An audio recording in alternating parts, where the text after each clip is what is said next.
Now give Sure, us yeah, time to alright. think. That'd probably be better. Alright, well, Smash 2 then. Do you want to go on? What's your retro pick to fill in the pit ice climber slot? Actually, I think most everyone will agree with me, but I'd say Takamaru is for a lot of the reasons you mentioned. So obviously you're talking about like Pit and Little Mac, and they usually have had content pretty recently.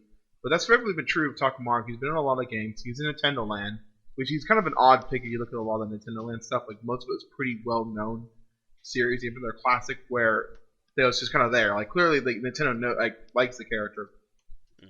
And then they released this game worldwide recently on the eShop. So now I think the issue with Smash 4 was he's not as well known. I think there's an article in Source Gaming discussing that. During an interview, he mentions that excuse me, that Takamaru was at least considered at one point, but the issue was always relevancy, or just people knowing him, actually, to say.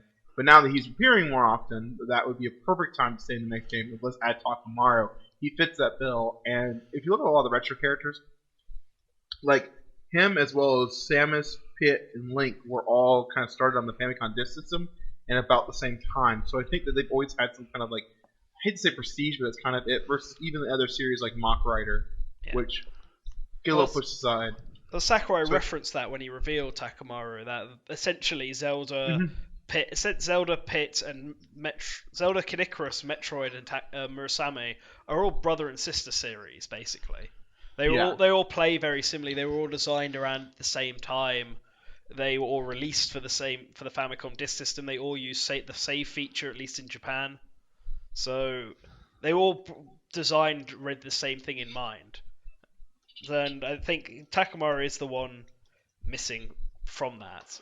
Right. Mm-hmm. Well, the Mysterious Castle Murasame is to Legend of Zelda as Kid Icarus is to Metroid, because they actually they share the same engine.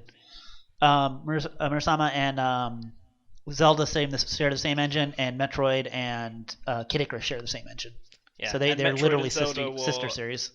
Metroid and Zelda were free roaming, and Kid Icarus and Murasame was level based. Right. So yeah, exactly.